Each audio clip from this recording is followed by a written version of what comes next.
When I began teaching, technology integration was exciting but limited, an add-on to instruction rather than the medium of it. That has changed profoundly. Technology is now the immersive medium of delivery, data analysis, and the new learning model itself. And with advancements in artificial intelligence, we are at the dawn of a new age in learning design.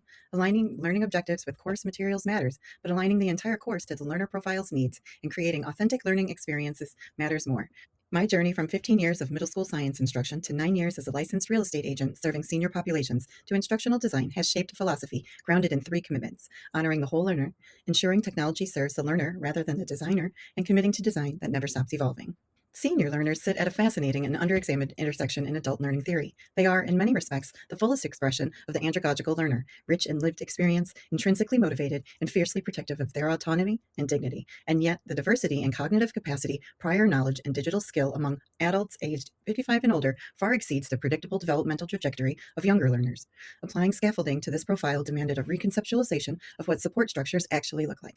Knowles et al. 2020 provided the theoretical framework that connected my instincts about this population to established principles. It was UDL that expanded them, shifting my thinking from accommodating individual deficiencies toward designing for every learner from the start. Three pillars anchor everything I design. First, honor the whole learner. Wisdom, experience, and anxiety are inseparable dimensions of every learner, and aligning the entire course to the learner's profile's needs and creating authentic learning experiences matters more than any individual design objective. Second, technology must serve the learner, not the designer. Every tool, interaction, and design element must pass one test. Does it serve the learner? The LMS is the backbone, but the course assets are the base pairs that give the learning experience its identity. Research-backed best practices, as Weber et al. 2024 caution, risk producing homogenized instruction for diverse populations, and I take that seriously.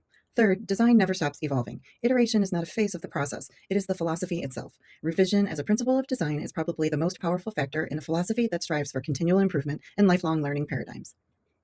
Knowles et al. 2020 established that adults need relevance before content, and every activity in my course is grounded in authentic scenarios for exactly that reason. Schema theory shapes how I sequence instruction. I build from what learners already know and use a procedural checklist as the bridge between their prior experience and the new digital contexts.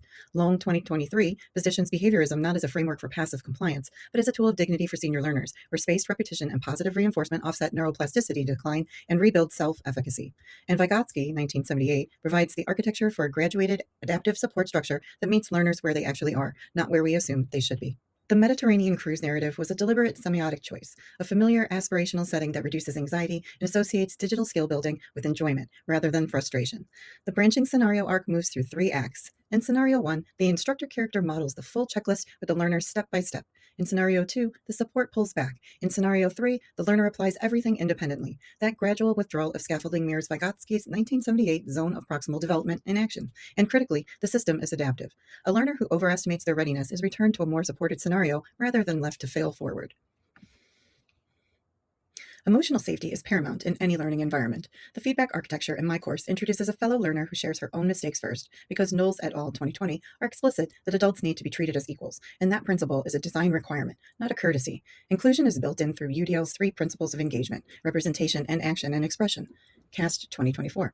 And because Koivisto and Malik 2021 caution that gamification can conflict with adult learners' preference for autonomy, every badge and feedback decision was made with that tension in mind. Designing in community rather than in isolation, as Weber et al. 2024 affirm, is what produces stronger, more learner-centered outcomes. What this philosophy produces in outcomes is not just skill acquisition. Learners who engage with instruction designed this way finish with something more durable, a restored sense of agency, and a genuine belief in their own capacity to keep learning. The frameworks, the lesson plan, and the course itself are all iterations of one idea: that rigorous, compassionate, humble instructional design changes what adults believe they are capable of. Aligning learning to the whole learner profile, honoring lived experience, and committing to design that never stops evolving, that is the standard I hold myself to, and the standard I bring to every learner I serve.